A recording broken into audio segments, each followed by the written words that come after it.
O que é determinante para formar um campeão? Isso eu gosto de deixar bem claro.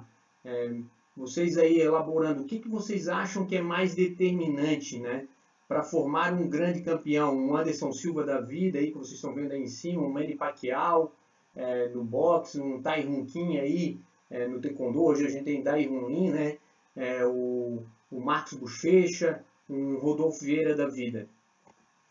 E aí a gente tem a subdivisão das áreas do treinamento.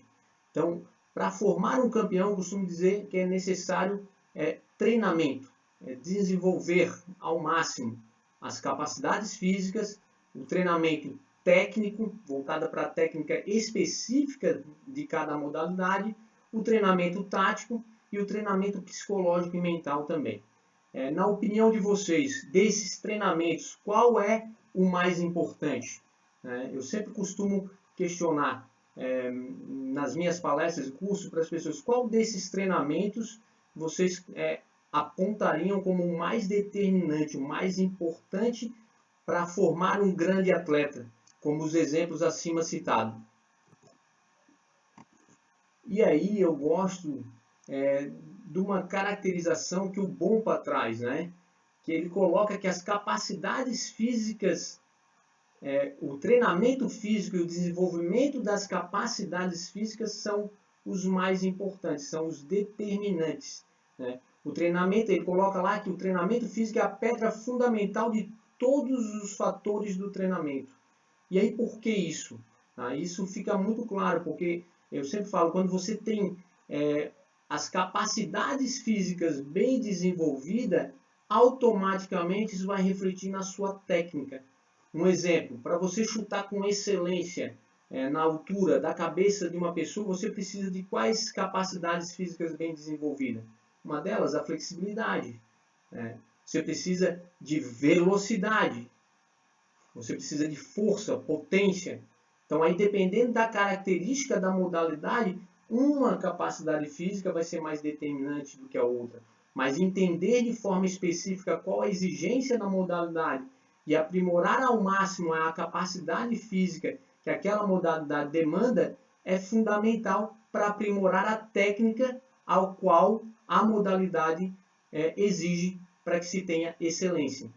E aí ele ainda destaca, né, e fica muito claro que quando você tem uma técnica apurada, você automaticamente desenvolve uma capacidade de imposição e manutenção da tática. Você consegue impor o seu jogo tático sobre seu adversário.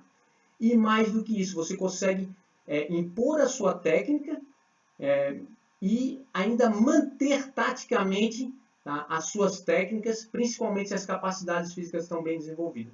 Se você tem uma excelente capacidade cardiorrespiratória, uma excelente capacidade de intermitência, por exemplo, nos esportes de combate, onde são de característica intermitente, alternando ações de alta intensidade, anaeróbia lática, interpostas a domínios aeróbios, ali, com pace, né, que a gente vai estar falando em uma das nossas aulas mais à frente. No pace vocês vão entender um pouco mais disso. Então, mais do que impor a excelência da técnica e fazer a imposição ao longo de 1 round, 2 rounds, quando você está bem desenvolvido e bem preparado fisicamente, você ainda consegue manter no 3º round. Se for numa luta de MMA de 5 rounds de 5 minutos, você vai para o 4º round, se mantém sem ter queda no seu rendimento e vai ainda para um 5º round mantendo a mesma frequência de golpe, a mesma intensidade, a mesma potência. E isso ainda por fim reflete na sua autoconfiança, naquilo que eu costumo chamar que é o espírito de campeão. Principalmente quando o preparador físico, o técnico, o atleta, o treinador, mostra de forma clara para o seu atleta que ele realmente melhorou, que ele teve aprimoramento das capacidades físicas. E aí entra a questão das avaliações físicas, do diagnóstico das capacidades físicas, que é o que as tecnologias, as inovações vão auxiliar muito de modo bem aplicado, com uma certa facilidade, aí, usando os smartphones, as tecnologias vestíveis e algumas das soluções que a gente traz, vocês vão ver como é fácil. E aí o atleta ele consegue ter, a partir de dados, uma clareza que realmente ele melhorou. E aí ele automaticamente ele se sente mais confiante. É diferente do que quando eu dou o curso lá, eu falo, né? Às vezes o repórter chega lá para o preparador físico e pergunta para ele, pô, teu atleta, como é que tá teu atleta? Pô, meu atleta tá voando. Tá, ele tá voando, mas tá voando quanto? Ele melhorou quanto a flexibilidade dele? Quanto que ele melhorou de força? Quanto que ele melhorou de capacidade aeróbia, de potência aeróbia? Você mensurou isso e mostrou isso claramente que seu atleta ao longo do camp, do período de preparação física, ele melhorou? Isso é fundamental, pessoal. Então, um preparador físico, um técnico, um treinador, tem que ter clareza, tem que ter dados e tem que formar esses dados para o seu atleta. Isso vai gerar um estado de autoconfiança. Aí, quando ele pisar no ringue ou ele for para a competição, ele vai muito autoconfiante.